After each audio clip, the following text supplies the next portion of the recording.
कैलाश पर देवाधिदेव और गौरी नंदन के होते हुए हमारा कोई भी अंश मात्र भी अनिष्ट नहीं कर सकता, ये सत्य है। परंतु बिना तारकासुर वध के हमारा पुनः इंद्रासन पर आसीन होना असंभव प्रतीत हो रहा है। असंभव को संभव होने में और अधिक समय नहीं है इंद्रदेव। कुमार कार्तिकेय का कैलाश पर लौट आना इस बात का सूचक है। अग्निदेव, प्रिय कुमार आकाश गंगा से लौट आए हैं, ये हमारे लिए शुभ संकेत है। परंतु उनका युद्ध के लिए प्रेरित न होना हमारे लिए विकट समस्या बनी हुई है। हाँ इंद्रदेव, देवी पार्वती का स्नेह उन्हें युद्ध की ओर आकर्षित नहीं होगी और देवी के क्रोध के समक्ष हम प्रार्थना करने का साहस नहीं कर सकते।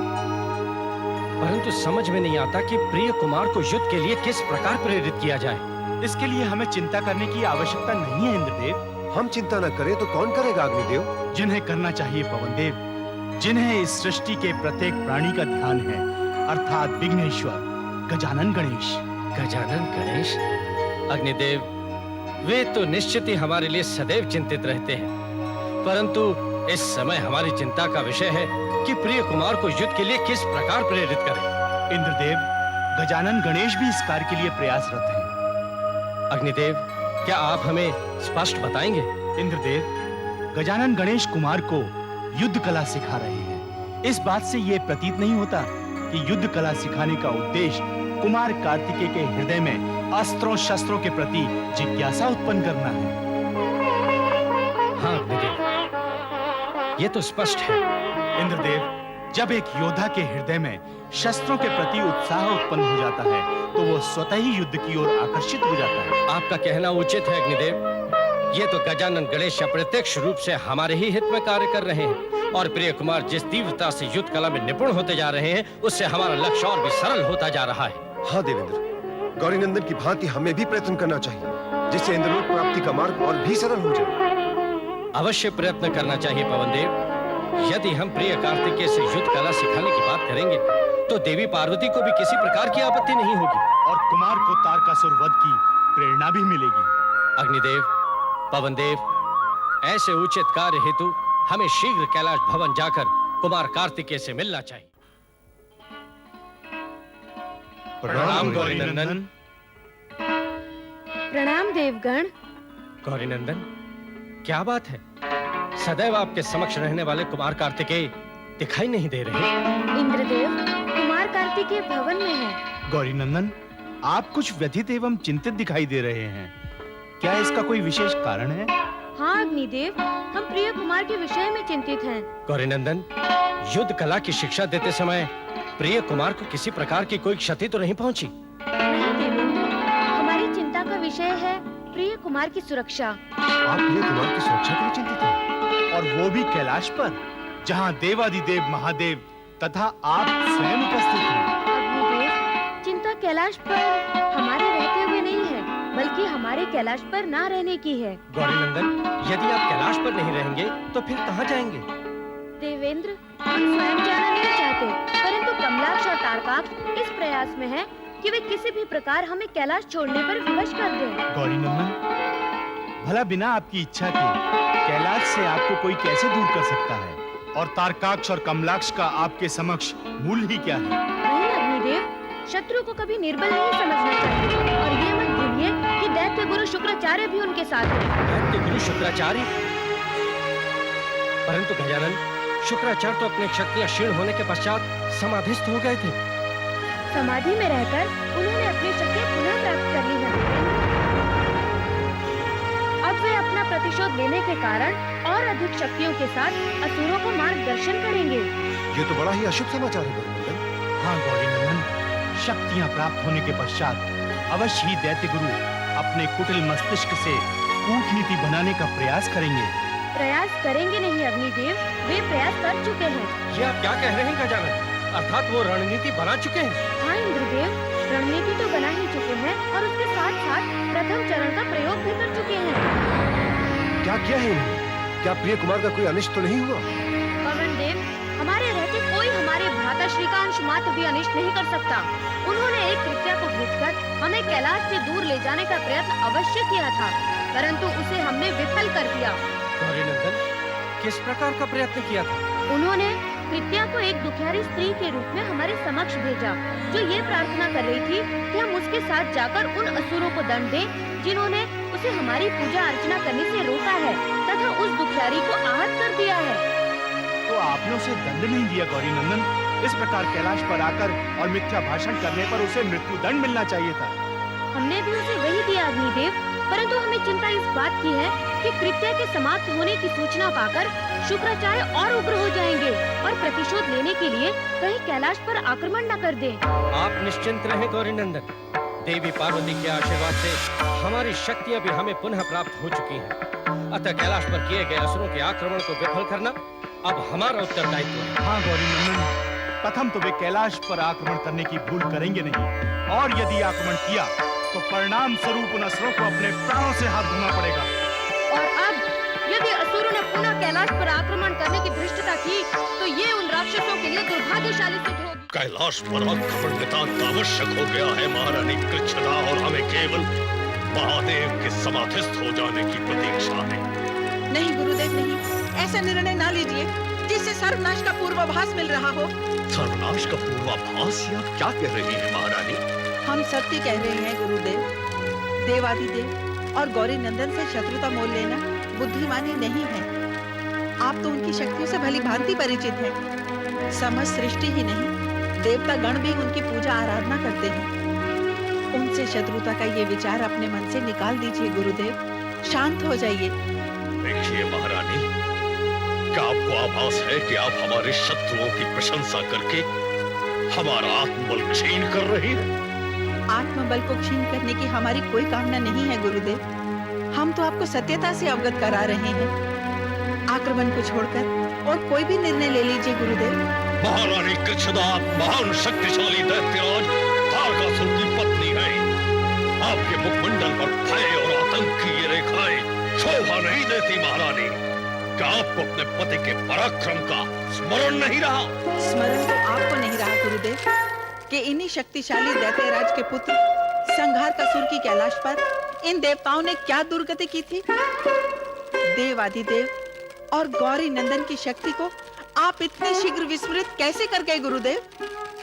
हाँ गुरुदेव, एक लंबी अवधि तक ब्रह्मदेव की आराधना के बाद उनसे स्वामी को अमृत का वरदान मिला है। जिनसे अमृत का वरदान मिला हो, क्या उनके साथ युद्ध करना उचित है? परंतु क्या देवताओं की राजनीति की बलि चढ़ जाना उचित होगा?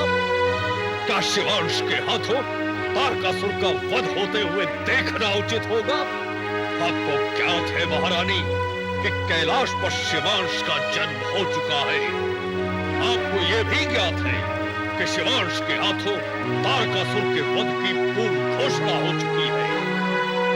ऐसे में यदि हम शिवांश को ही समाप्त कर दें तो आपका सुहाग सदा सर्वदा के लिए सुरक्षित हो जाएगा। किंतु गुरुदेव, किंतु परंतु का समय अभी नहीं है महारानी। अभी हमारा ध्यान केवल दैत्यराज तारकासुर की सुरक्षा पर केंद्रित है। क्या आप नहीं चाहती महारानी कि आपका सुहाग मृत्यु के द्वार पर नहीं बल्कि सुरक्षा की परिधि में रहे? सुहाग की सुरक्षा तो हर स्त्री की प्रथम कामना होती है गुरुदेव। तो फिर आप धैर्य रखिए महारानी और हमें हमारी राजनीति का अनुसरण करने दीजिए। देखिए, कार्तिकेय का वध करके हमें कोई प्रसन्नता प्राप्त नहीं होगी, परंतु आपके पति की सुरक्षा के लिए ये नितांत आवश्यक है। यदि हम कार्तिकेय का वध नहीं करेंगे तो कार्तिकेय दैत्यराज तारकासुर का वध कर देंगे। वे ऐसा नहीं करेंगे, वे ऐसा कदापि नहीं करेंगे गुरुदेव। ये आश्वासन आप किस प्रकार दे सकती हैं महारानी? इसलिए गुरुदेव कि गौरी नंदन ने हमें वचन दिया है कि यदि प्रहार हमारी ओर से नहीं होगा तो वे कदापि प्रहार नहीं करेंगे। परंतु ये गजानन गणेश की रणनीति भी तो हो सकती है। नहीं गुरुदेव, वे गणेश हैं, गण के ईश हैं, वे छल से प्रहार नहीं करते। महारानी, योद्धाओं को शत्रुओं की बातों का कभी विश्वास नहीं करना चाहिए। यह रणनीति का प्रथम अध्याय होता है और हमारी रणनीति कहती है कि कार्तिकेय का वध नितांत आवश्यक है।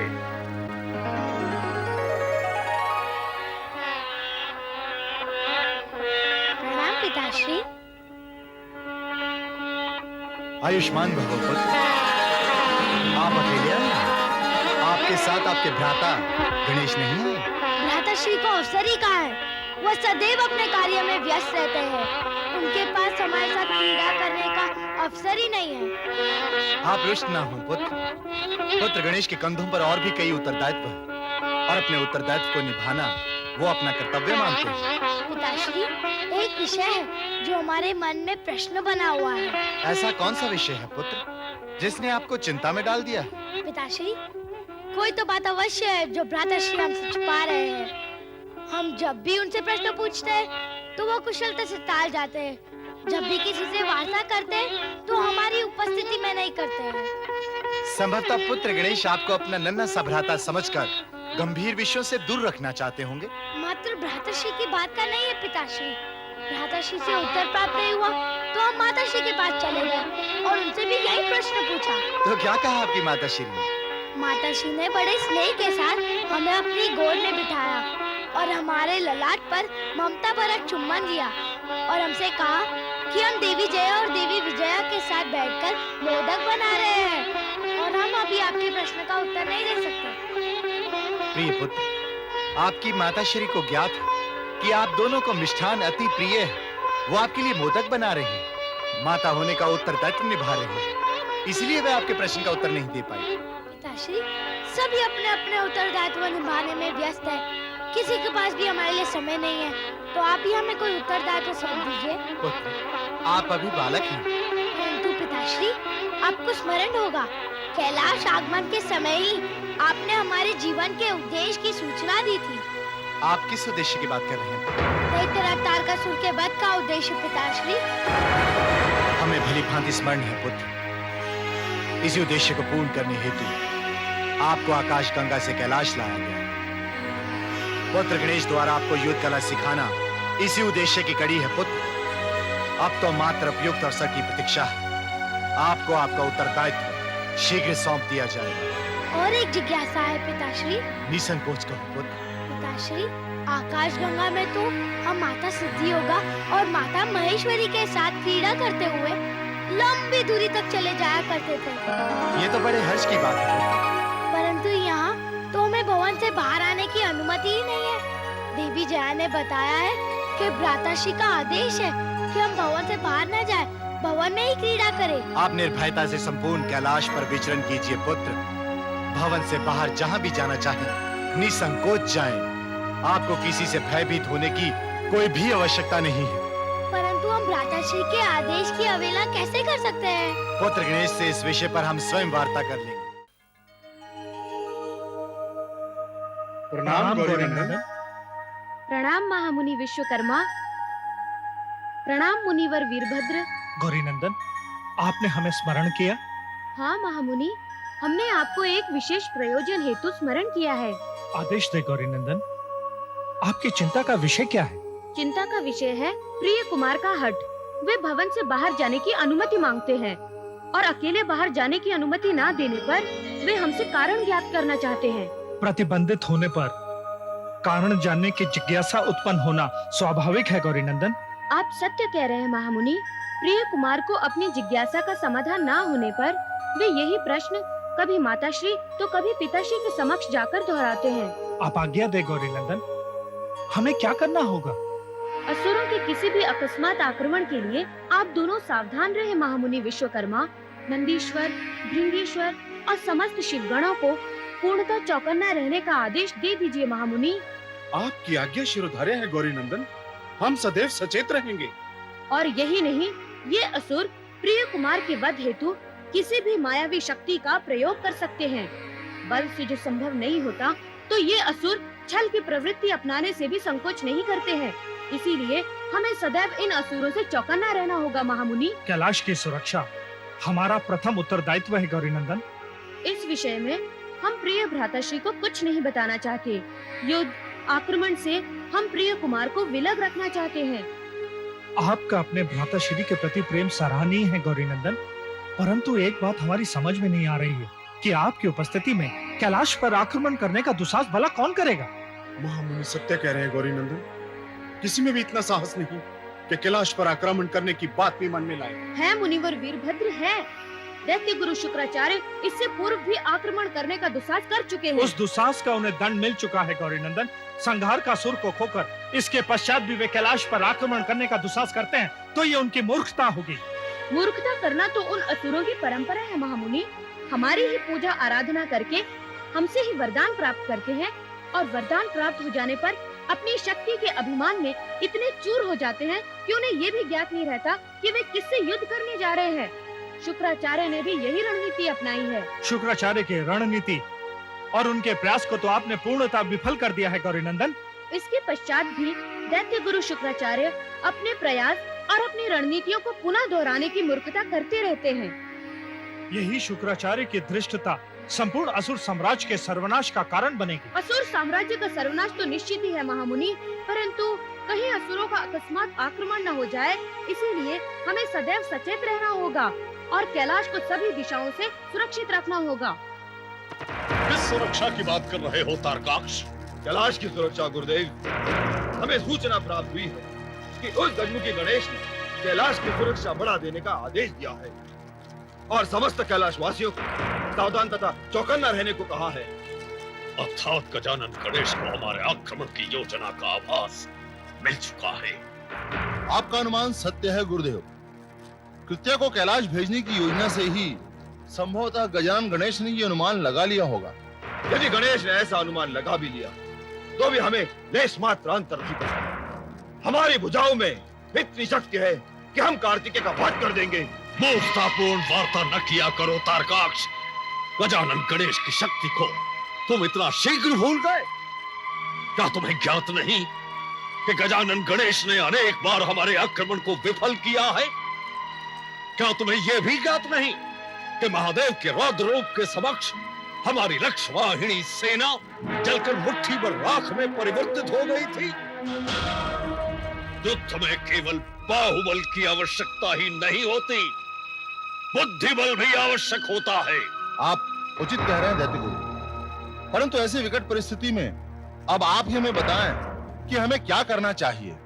समय काल के अनुसार हमें नई रणनीति निर्धारित करनी होगी। नई रणनीति? हाँ कमलाक्ष, स्थितियां सर्वथा विपरीत हैं। इन परिस्थितियों में कैलाश पर आक्रमण करना किसी भी प्रकार अनुकूल सिद्ध नहीं होगा। रणनीति हमें परिवर्तित करनी होगी। हम आपका आशय नहीं समझे गुरुदेव। देखो तारकाक्ष, कैलाश पर आक्रमण के विचार का हमें सर्वथा परित्याग करना होगा। ये आप क्या कह रहे हैं गुरुदेव? हम वही कह रहे हैं कालनेमी जो इस समय उचित है। अर्थात यह निश्चित है कालनेमी कि गजानन गणेश के कैलाश पर रहते हम कैलाश पर आक्रमण नहीं कर सकते। अतः इसीलिए हम इंद्रादि देवताओं को बंदी बनाना चाहते हैं। परंतु इंद्रादि देवताओं को बंदी बनाने से कैलाश पर आक्रमण करने का क्या संबंध गुरुदेव? संबंध है तारकाक्ष, संबंध है। यदि हम इंद्रादि देवताओं को बंदी बनाने में सफल हो जाते हैं तो उन्हें छुड़ाने के लिए गजानन गणेश को कैलाश से हटना ही होगा और वही उपयुक्त समय होगा कैलाश पर आक्रमण करके कुमार का वध करने का। आप धन्य हैं गुरुदेव, आप धन्य हैं। ये समय प्रशंसा करने का नहीं है, ये समय है योजना तैयार करने का, ताकि हम देवताओं को अपहरित करके उन्हें बंदी बना सके। हमारी समझ में ये बात बिल्कुल भी नहीं आ रही है। क्या बात देवेंद्र? यही अग्निदेव कि कितनी कठोर साधना करने के पश्चात दैत्य गुरु शुक्राचार्य ने अपनी शक्तियां पुनः प्राप्त की होंगी और वो उन्हें पुनः खो देने के लिए वही त्रुटि कर रहे हैं जो उन्होंने इससे पूर्व में की थी। हाँ इंद्रदेव, संभवतः उन असुरों को सहयोग देने के कारण और असुरों द्वारा उसकी अवहेलना करने के कारण ही उनकी शक्तियां क्षीण हो गई। इसके पश्चात भी दैत्य गुरु शुक्राचार्य उन दुष्ट असुरों का सहयोग करना चाहते हैं। हमारा इस बात से क्या प्रयोजन है इंद्रदेव कि दैत्य गुरु किसका साथ दे रहे हैं, क्यों दे रहे हैं तथा उससे असुरों को क्या लाभ होगा? हमें तो बस एक बात की ही चिंता सताई जा रही है कि उनके इन प्रयासों के कारण यदि कुमार कार्तिकेय का कुछ अहित हो जाता तो हमारा तो जीवन ही व्यर्थ हो जाता। आपका कहना उचित है अग्निदेव। प्रिय कुमारी अब वो एकमात्र सहारा है जो हमें इस शरणार्थी की भांति जीवन व्यतीत करने से छुटकारा दिला सकते हैं। बिना कार्तिकेय के तारकासुर के वध की कल्पना करना व्यर्थ है। हाँ इंद्रदेव, अभी हमें अपना संपूर्ण ध्यान कुमार कार्तिकेय की सुरक्षा पर लगा देना चाहिए। हाँ अग्निदेव, आपका कहना उचित है। प्रिय कुमार की सुरक्षा ही अब हमारा मुख्य लक्ष्य है और इसके लिए हमें सदैव सतर्क रहना होगा। देवेंद्र, अर्थात हमें अपनी सुरक्षा से अधिक प्रिय कुमार की सुरक्षा पर ध्यान केंद्रित करना होगा। हाँ पवन देव, और उनकी सुरक्षा में ही हमारा कल्याण निहित है। इंद्रदेव, इन असुरों का साहस तो देखिए। क्या काल, निमि, तारकाक्ष और कमलाक्ष के साथ? इनकी मति भ्रष्ट तो नहीं हो गई देवेंद्र? हाँ, इनकी मति भ्रष्ट हो गई है, तभी इन्होंने कैलाश पर आने की धृष्टता की है। प्रणाम इंद्रदेव, प्रणाम अग्निदेव, प्रणाम पवन देव। प्रणाम। पुत्र तारकाक्ष, पुत्र कमलाक्ष, प्रणाम करो इन्हें। प्रणाम इंद्रदेव। प्रणाम। काल नेमि, तुम्हारा इस प्रकार अकस्मात कैलाश पर आकर यह व्यवहार करना कदाचित आश्चर्यजनक है। अवश्य इंद्रदेव, आप सत्य कह रहे हैं। तब इस प्रकार के कृत्य के पीछे आपका मंतव्य क्या है कालनेमी? यही स्पष्ट करने के लिए हम यहाँ आए हैं अग्निदेव। शीघ्र स्पष्ट करे कालेमी, वैसा शुभ मंतव्य लेकर आए होगे, हमें यह प्रतीत नहीं होता। नहीं पवन देव, ऐसा नहीं है, परंतु हम समझ नहीं पा रहे हैं कि अपनी प्रार्थना आपसे कैसे करें। ऐसा कहते हुए हमें बड़ी ग्लानि हो रही है। काल नेमि, स्पष्ट कहो क्या अभिलाषा लेकर आए हो? देवेंद्र, हमारी आपसे करबद्ध प्रार्थना है कि आप हमारे पुत्र तारकाक्ष और कमलाक्ष की धृष्टताओं को क्षमा कर दीजिए। तारकाक्ष को क्षमा कर दें? हाँ देवेंद्र, ये दोनों भी बालक हैं। अपने पिता तारकासुर के कोप भवन में चले जाने के कारण ये दोनों विचलित हो गए थे। हाँ इंद्रदेव, पिताश्री की अवस्था हमसे देखी नहीं गई और हम विचलित हो गए। अन्यथा हम तो शांति चाहते हैं। काकाश्री सत्य कह रहे हैं इंद्रदेव। स्वयं गुरुदेव शुक्राचार्य भी शांति चाहते हैं। दैत्य गुरु शुक्राचार्य शांति चाहते हैं? ये सत्य नहीं हो सकता कमलाक्ष। ये पूर्णतः सत्य है देवेंद्र। दैत्य गुरु शुक्राचार्य ने ही हमें यहाँ शांति वार्ता करने हेतु भेजा है और ये आदेश दिया है कि हम शांत रहने का प्रयत्न करें। उन्होंने कुमार कार्तिकेय कैलाश लौट आने पर प्रसन्नता व्यक्त की है और कहा है कि कुमार कार्तिकेय प्रिय बालक है और प्रिय बालक तो दुलार तथा स्नेह करने के लिए होता है। दैत्य गुरु ने कहा है कि प्रिय कुमार को शत्रु समझने की भूल के लिए आप सब हमें क्षमा कर देंगे। दैत्य गुरु शुक्राचार्य ने ऐसा कहा? हमें तो विश्वास ही नहीं हो रहा। विश्वास ना करने का तो कोई कारण ही नहीं है देवेंद्र। भूल सुधारना कोई अनुचित बात नहीं है। ये अपनी भूल सुधारना चाहते हैं, इसी हेतु आपसे क्षमा मांगने आए हैं। हमें आशा ही नहीं, अभी तो पूर्ण विश्वास है कि आप हमें क्षमा कर देंगे। क्या इतनी प्रार्थना के पश्चात भी आप इन्हें क्षमा नहीं करेंगे देवेंद्र? नहीं कालने, ऐसी बात नहीं है, परंतु ऐसी स्थिति में हम क्या विचार व्यक्त करें, हमें समझ नहीं आ रहा। यदि आप दैत्य गुरु शुक्राचार्य के विचारों से पूर्णतः अवगत हो जाएंगे, तब आप अवश्य निर्णय ले पाएंगे इंद्रदेव। पुत्र तारकाक्ष उचित कह रहे हैं देवेंद्र। हमारा भी मत है कि आप दैत्य गुरु शुक्राचार्य से आकर मिलें। इसके पश्चात आप भी हमारे विचारों से अवगत हो सकेंगे। ये निश्चित है कि आप इस बात से संतुष्ट होकर आएंगे कि अब हम सब शांति चाहते हैं और अब हमारा कैलाश पर आक्रमण करने का कोई विचार नहीं है। यद्यपि हमें इस बात पर आश्चर्य हो रहा है कि दैत्य गुरु शुक्राचार्य ने अपना विचार बदल लिया है, परंतु हम आपके द्वारा किए गए निवेदन तथा प्रार्थना का सम्मान करते हुए दैत्य गुरु शुक्राचार्य से अवश्य मिलेंगे। ये आप क्या कह रहे हैं इंद्रदेव? दैत्य गुरु शुक्राचार्य अपनी आसुरी प्रवृत्ति छोड़कर आपसे भेंट करना चाहते हैं? ये सत्य है गौरी नंदन।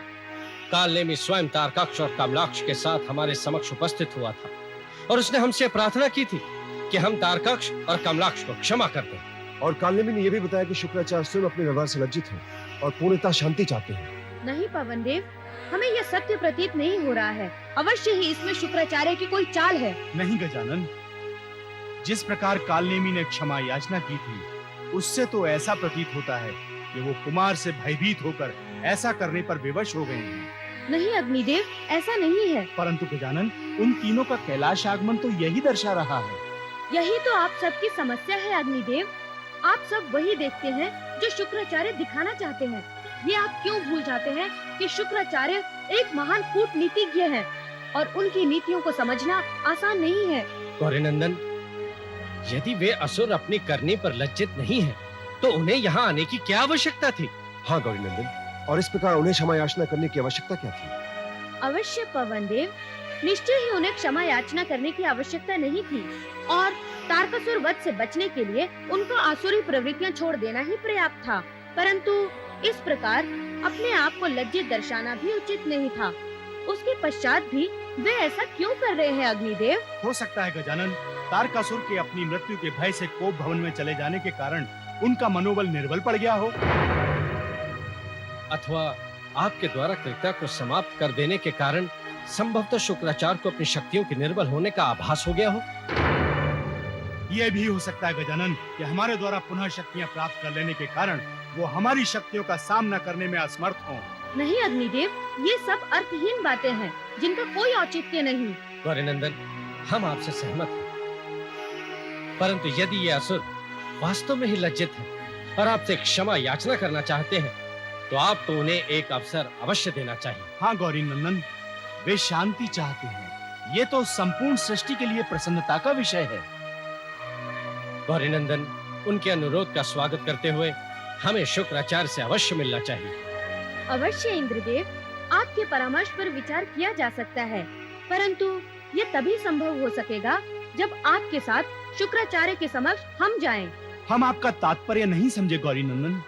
हमारे कहने का तात्पर्य ये है कि आप उनसे मिलने अकेले नहीं जाएंगे, अपितु हम भी आपके साथ चलेंगे। गौरीनंदन, आप स्वयं?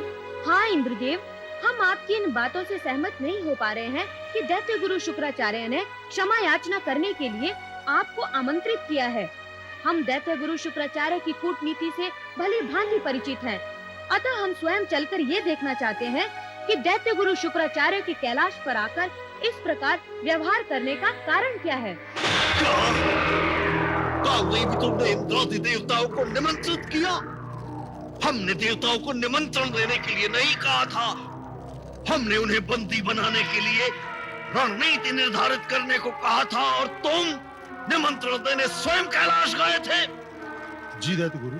तुम्हारे बुद्धि विवेक को क्या हो गया है कालनेमी? न केवल तुम स्वयं कैलाश गए, इस दोनों को भी साथ लेकर गए। तुम्हें गजानन गणेश का रंच मात्र भी भय नहीं? दैत्य गुरु, हम गजानन गणेश से नहीं, उन देवताओं से मिलने गए थे जो कैलाश पर शरणार्थियों की भांति विचरण कर रहे हैं।